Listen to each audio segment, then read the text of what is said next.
Et donc, nous voilà donc au terme de ce chapitre 13, ce qui me permet d'insister lourdement, et je vais vous reprendre un verset de Saint Jean, donc qui est le verset 7 du chapitre 13, où il vous dit « Il lui fut donné aussi le pouvoir de faire la guerre aux saints et de les vaincre, et la puissance lui fut donnée sur les hommes de toute tribu, de tout peuple, de toute langue et de toute nation. » Donc, ça, on dit bien qu'il s'agit d'un pouvoir, ces deux bêtes sont un pouvoir qui veut être un pouvoir spirituel, un pouvoir sur l'esprit, et en même temps, vous avez l'autre bête qui exerce toute la puissance de la première bête en sa présence, et elle fit que la terre et ceux qui l'habitent adorèrent la première bête dont la plaie mortelle avait été guérie. Donc le postulat que j'ai choisi sur ce chapitre 13, c'est expliquer, il y a une doctrine qu'on va imposer de façon brutale à toute la terre, j'appelle ça le collectivisme oligarchique, sous des formes du rouge au rose pâle, c'est comme vous voulez, qui s'appelle, que vous pouvez appeler le nouvel ordre mondial. Donc toute la doctrine du nouvel ordre mondial, c'est du collectivisme oligarchique. Après, on peut facilement, dans l'observation, voir que petit à petit, on se dirige vers une uniformité des us et coutumes sur tous les habitants de la Terre. Voilà, les Chinois, par exemple, maintenant, deviennent obèses en mangeant des hamburgers et en buvant du Coca-Cola. C'est une image pour rire que je vous donne, mais au même titre que fabriquer une image qui parle. Eh bien oui, aujourd'hui, on sait très bien que on s'est servi, notamment pour transformer l'esprit des gens, de la télévision, des films d'Hollywood, c'est le programme Mockingbird de la CIA. On voit très bien aujourd'hui que tous les médias sont aux ordres, au garde à vous, derrière un système dont on peut voir les pantins à la sauce Macron. Vous verrez, ils vous ressusciteront des hommes providentiels à tout moment. Je vous ai parlé de Karl Schwab qui vous sortent du tiroir.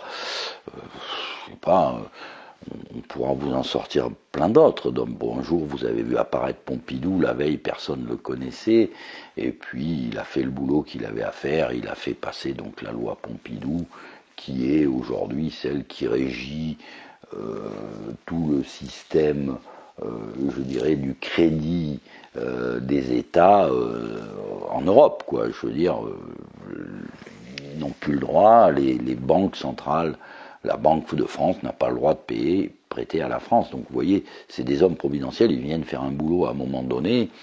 Je vous ai mis dans une précédente vidéo également Macron qui vous le dit, je suis venu chercher la bête de l'abîme. Il faut remonter 4 vidéos en arrière, on vous met la vidéo, il vous le dit, et il vous dit oui, je ne pourrai pas me présenter les événements qui vont arriver font que je ne pourrai peut-être pas me présenter aux prochaines élections. Ça devrait quand même interpeller des gens en disant que maintenant on est à proximité d'événements. Je n'ai pas ici pour faire une prophétie, ni vous donner des dates, ni vous dire c'est dans 6 mois, dans 1 an, ou dans 3 ans, ou peut-être dans 20 ans, qu'importe. C'est simplement une direction qu'on prend et à laquelle, je veux dire, on inviterait peut-être les gens à ne pas suivre, à se méfier un petit peu de tous et de tout le monde. Et donc, Saint Jean n'en fait pas autrement, puisque il revient 2 fois sur ce chapitre 13, et il vous dit, donc au verset 7, il vous dit qu'il a toute puissance sur tout peuple, toute langue, etc. Et il revient au verset 14, où elle dit « Et elle séduisit ceux qui habitent sur la terre à cause des prodiges qu'elle eut le pouvoir de faire devant la bête, en disant à ceux qui habitent sur la terre, qu'elles dressassent une image à la bête qui avait reçu un coup d'épée, était encore en vie. Donc cette bête qui avait disparu, ben oui, le christianisme a détruit le paganisme, le christianisme a détruit l'idolâtrie, le christianisme a détruit le césarisme. C'est clair. Alors après, petit à petit, effectivement, quand on regarde l'histoire, on se rend bien compte que ça a été une lutte sans fin. Et quand on voit Philippe le Bel et ses combats contre Rome, notamment l'attentat d'Anani, etc., on voit très bien qu'il y a une lutte. Quand on voit Frédéric Barberousse, qui a provoqué, enfin plus ou moins, après on a vu la guerre des Guelfes et des Gibelins en Italie, quand on voit la révolution italienne, où là c'est carrément le carbonarisme, derrière la révolution italienne, derrière le carbonarisme, c'est, je dirais, une loge, une sous-loge maçonnique. Donc cette guerre, elle n'a pas commencé aujourd'hui. Elle est le rationalisme contre le surnaturel. Je veux dire, oui, aujourd'hui on est arrivé où le rationalisme, avec ses écoles de zététiciens, eh ben aujourd'hui, si vous vous retrouvez quelque part dans une idée de complot, dans le complotisme, à vous dire, oh là là, mais il y a quand même un complot, quand même, le monde est dirigé de façon bizarre, et on nous oblige à adorer ce nouvel ordre mondial, à plier le genou devant ce nouvel ordre mondial, sous toutes ses formes. On commence à se rendre compte que cette bête de la terre et cette bête de la mer, tout simplement, si on y réfléchissait un peu, deviennent perceptibles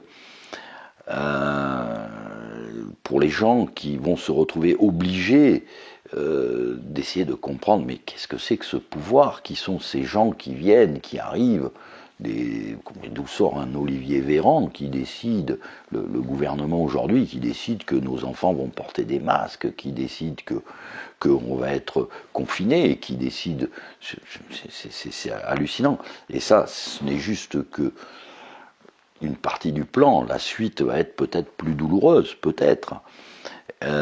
Donc, en fait, oui, on nous oblige d'adorer, en fait, ce nouvel ordre mondial. Alors, Saint-Jean, lui, ils disent de faire parler cette image et faire tuer ceux qui n'adoreraient pas l'image de la bête. C'est peut-être dans un avenir très prochain. C'est peut-être en cours. Ça a déjà eu lieu. Voilà, ceux qui ne vont pas plier le genou devant le césarisme. Des Césars, on en a vu, faut pas l'oublier. À la Première Guerre mondiale, vous avez le tsar, cousin germain du Kaiser, qui se font la guerre avec le roi d'Angleterre. Ces trois cousins, tsar c'est César, Kaiser c'est César, c'est le césarisme. Voilà, les conséquences du césarisme, c'est des millions de morts, quoi. Hein, voilà, qui impose, si vous voulez, un culte à l'homme, tout simplement. Le culte de leur personne. Alors, de façon plus ou moins, mais après, ils ont été remplacés par des dictateurs. C'est toujours du césarisme, quoi. C'est toujours, je veux dire, une obligation d'adoration quelque part, quoi. Hein. Je veux dire, alors elle est plus ou moins édulcorée ou plus ou moins brutale, mais en fait, à l'arrivée, je veux dire, c'est la négation des droits de Dieu, tout simplement. Et on arrive à la fin où est dit, où Saint Jean nous dit, verset 16, « Elle fera que tous les hommes, petits et grands, riches et pauvres, libres et esclaves, reçoivent le caractère de la bête à la main droite ou au front. » Alors, je l'ai déjà expliqué antérieurement, cette manière d'agir s'est reproduite. Nous avons un félin qui nous attaque. cette manière d'agir s'est reproduite moult fois dans l'histoire de l'humanité. Julien Laposta avait fait graver sur toutes ses monnaies la figure d'un taureau immolé devant un autel, comme ça, les chrétiens ne voulaient plus toucher cette monnaie, ils ne voulaient pas avoir ça dans la main, quoi. Et puis, à un moment donné, si vous voulez, ces gens qui étaient dans l'idolâtrie portaient des bandeaux avec le nom des idoles sur le front. Voilà, il n'y a rien de neuf sous la planète. Après, beaucoup de gens s'étaient inquiétés quand on a commencé à parler des codes barres qu'on a commencé à mettre sur le poignet des gens, ou alors des biochips qu'on devait mettre au poignet au front, parce que c'est les deux endroits où la température est constante, donc ce qui permettait de mettre un biochip qui permettait d'acheter et de vendre, mais on est dans le même cas de figure aujourd'hui avec les nanoparticules qu'on pourra développer pour... Et puis quelque part, le diable n'étant pas très malin, bien que c'est le plus malin d'entre tous, il utilise toujours les mêmes moyens pour essayer de recevoir l'adoration qui ne lui est pas due. Puisque quand le Christ se retrouve dans le désert, Satan lui demande de l'adorer et en échange il lui donnerait tous les royaumes de la terre. C'est une image assez importante qui est une leçon. Je veux dire, on ne peut pas, même si c'est ce qui permet de comprendre le pacte avec le diable qu'ont fait beaucoup de gens aujourd'hui, de gens riches et célèbres. Il y en a beaucoup qui ont fait. Ça permet de comprendre ce pacte. Les gens ne veulent pas croire au pacte avec le diable, mais bon, je suis désolé, c'est triste. Quand on voit le pédosatanisme, quand on voit les messes noires, quand on voit ce qui se passe au niveau des sacrifices d'enfants, parce que derrière l'affaire du trou, il y a des sacrifices d'enfants dans lesquels sont mouillés beaucoup de gens très haut placés. Je dirais, c'est un petit hommage à mes amis d'Infoguerilla qui ont été obligés de fermer parce qu'ils ont voulu s'attaquer justement au pédosatanisme. Et je leur ai dit, vous savez, on n'a pas les reins assez solides, on peut pas, c'est des gens très très puissants, quoi. Et ils terminent, et que personne ne puisse ni acheter ni vendre, que celui qui aura le caractère ou le nom de la bête ou le nombre de son nom. Et là, on arrive dans quelque chose d'encore plus précis, où il y a des préfigurations, quoi, comme le passeport sanitaire. C'est une petite préfiguration de cette marque qui fait que on ne peut pas acheter ou vendre, mais c'est large, on ne peut pas se déplacer, on ne peut pas travailler, on va pas pouvoir peut-être rentrer dans un restaurant ou dans un magasin. Et là, on se dit, c'est quand même... ça s'est jamais trop produit dans l'histoire de l'humanité quand même. C'est peut-être qui nous parle à nous aujourd'hui et à ceux qui seront là demain. Faites attention, on va vous imposer une marque, et il faut sortir un petit peu du caractère de se dire ah oui mais je l'ai pas sur la main droite ou sur le front. Ça c'est un caractère qui peut s'appliquer à un temps, à un plan qui a échoué mais qu'ils ont voulu faire. Puisque les codes barres qu'on a mis aux gens, ça a été expérimenté pour si vous allez dans certains parcs d'attractions ou dans certaines boîtes de nuit, ou si vous travaillez pour certaines grosses entreprises, on vous mettait un code barre sur le poignet invisible, tatoué invisible, puisque il s'agit bien là d'un tatouage. Et donc cette marque de la bête, il nous la prépare et on va aller même plus loin. Aujourd'hui, ils ont tout dématérialisé, c'est-à-dire que vous arrivez aujourd'hui dans les services publics, vous dites j'ai pas internet, vous êtes pratiquement un délinquant. Non, je n'ai pas internet, je ne peux pas vous payer les PV dématérialisés, je ne peux pas vous payer des impôts dématérialisés, je ne peux pas faire des papiers dématérialisés, je ne veux pas d'internet. Aujourd'hui, si vous ne voulez pas d'internet, eh ben, vous ne pouvez plus rentrer dans la vie sociale de la société. Et Internet, il y a une science qui s'appelle la gématrie, et où lui, Saint-Jean, s'il allume Internet et qu'il voit www, lui, il voit 666, c'est le mot hébreu. Et à l'époque, quand il vous dit c'est ici la sagesse, que celui qui a l'intelligence compte le nombre de la bête, car son nombre est le nombre d'un homme, et son nombre est le 666. C'est de cette manière, par exemple, que quand les gens ont pris le nom de Néron, ils savaient très bien que Néron, c'était 666. Donc en dénonçant le 666, les gens de ce temps, qui savaient manier la gématrie bien mieux que ceux d'aujourd'hui, pouvaient reconnaître Néron sans le citer, sans prendre le risque de se retrouver sacrifié de façon barbare. Et Néron, c'est le premier empereur qui a commencé à sacrifier les chrétiens, qu'il a accusé d'avoir détruit Rome. Donc, c'est ici la sagesse, et que celui qui a de l'intelligence compte le nombre de la bête, car son nombre est le nombre d'un homme. Donc, bien entendu, Néron et d'autres, et son nombre est 666. Et comme par hasard, mais les gens ils diront que c'est un jeu, toutes ces musiques un peu lucifériennes. Je rappellerai Iron Maiden, par exemple, dans The Number of the Beast, où il dit 666, it's a number for you and for me, it's a number of the beast. Ou alors, ceux qui ont travaillé, moi j'ai travaillé sur du multipiste, vous écoutez Stairway to Heaven de Led Zepp, et vous vous amusez à le passer à l'envers, et vous verrez bien qu'ils vous disent exactement la même chose. Ils glorifient le nombre de la bête. Donc dans le rock, oui, maintenant, on va beaucoup plus loin, on fait le Hellfest.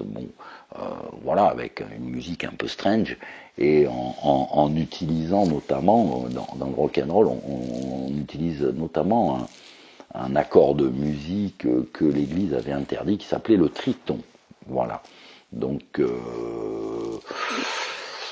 alors les gens, oui, par la musique, oui, par l'image, oui, par les doctrines, on peut changer la conscience des hommes, oui, le subliminal. Aujourd'hui, ils ont toutes ces armes, ils les utilisent, mais bien entendu, si vous allez voir nos chers amis zététiciens, ils vont vous expliquer que vous êtes un complotiste.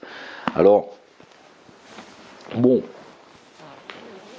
le complot, est-ce qu'il y aurait un complot? Moi, je suis étonné que les gens ne voient pas de complot. Je dirais que, quelque part, un petit peu, Saint Jean, dans son livre, quand il vous dit « méfiez-vous des pouvoirs, etc. », je pense que c'était un complotiste. Donc je suis fier d'être complotiste, et surtout si vous avez en face de vous des gens qui vous accusent d'être complotistes, ne prenez pas ça comme une insulte, c'est plutôt un compliment. Parce que franchement, les gens qui ne voient pas de complot aujourd'hui, je les plains, ils ont dû se faire laver le cerveau depuis longtemps, ils ont dû passer beaucoup de temps devant la télévision, ils ont dû certainement adorer beaucoup de choses. D'ailleurs, c'est un terme aujourd'hui qui devient comique, c'est les gens quand ils disent qu'ils aiment beaucoup quelque chose, ils disent « Oh, j'adore !» Alors ça peut être un footballeur, un politicien, n'importe quoi, ils adorent. Oui, on est en pleine idolâtrie, et donc Saint Jean nous prévient que oui, vous allez tomber dans un monde d'idolâtrie. Si vous n'êtes pas idolâtre, vous allez souffrir. On a vu dans le temps ce que ça voulait dire par certaines périodes. Je rappellerai quand même aux gens, allez voir un film qui s'appelle Les Christéros, qu'on trouve, je crois, de façon payante. Ce sont des gens qui ont lutté, je dirais, contre un gouvernement maçonnique qui imposait des lois maçonniques dans un pays catholique. Ça a donné les Christéros, ça a donné un massacre. Et ces gens-là ont eu quand même, je veux dire, une gloire un peu comme les Chouans, un peu comme les Vendéens. Voilà. Et moi, je conseille aux gens, je veux dire, je donnerai un petit conseil. Peut-être qu'on va continuer la série après, on verra. Je ne sais pas. Parce qu'après, il y a la chute de Babylone. Mais avant la chute de Babylone, avant la chute de Babylone, Saint Jean dit « Sors mon peuple, sors de cette cité, de peur de participer à ses péchés et recevoir les coups qui lui sont destinés. » Alors ceux qui arrivent ou qui pensent que on ne s'est pas trompé dans cette série, qu'il va nous arriver des choses que moi j'appelle le jour de Yahvé, que vous prophétisez, donc je n'invente rien. Le jour du Seigneur, le jour de Yahvé, c'est le jour de la colère de Dieu.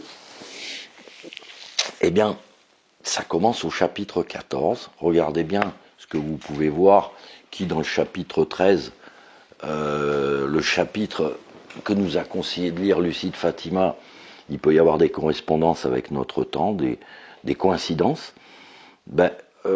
Après, il faut se diriger vers les chapitres 14, 15, 16, où on voit donc la chute de Babylone. Babylone, cette ville avec qui commerçaient tous les marchands de la terre. Commercer tous les marchands de la terre, une ville avec qui commercent tous les marchands de la terre. Oh, c'est curieux, ça. Tous les marchands de la terre, tout, ils vendent tout se vend, tout là-bas. Je sais pas, mais je crois qu'autour de New York, il y a 7 collines.